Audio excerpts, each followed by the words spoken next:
Okay, so for this video we are going to be reviewing some diagram rules, some mistakes I've been seeing lately and trying to clear up some misconceptions.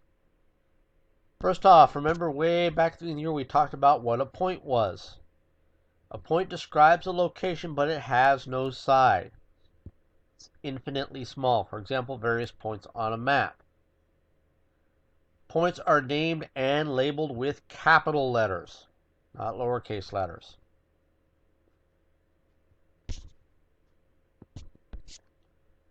A line segment is a portion of a line between 2 points on the line, with the points being referred to as the endpoints.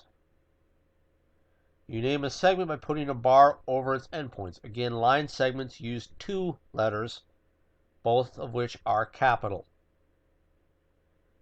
If you remove the segment from on top, you're now only talking about the distance between them.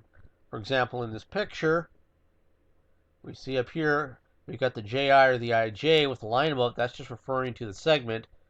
When we talk about the distance, which in this picture is 2 centimeters, we take the line off.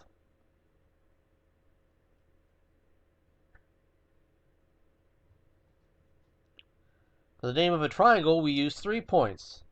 Again, since we use capital letters, that tells us we're using individual points, and these points are the vertices of the triangle, that is the corners. They are not the side. So first question for you is, given this information, which one of these diagrams is correct for triangle GHJ? The one on the left or the one on the right?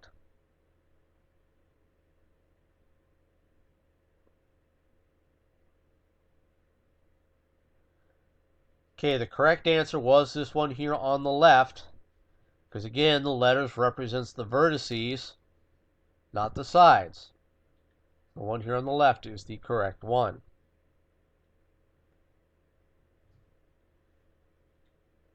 If you have multiple shapes in a diagram that the names have the same letter, this indicates that this point must be shared in both shapes. You do not have a diagram with 2 points of the same letter. For example, in this one, sketching the triangles MNP and PQS, we can see that both triangles have point P in them. That means in the diagram, both triangles need to share that point. So for example, you might have one triangle here, say this is MNP, PQS might be over here. You'll see that both triangles share point P.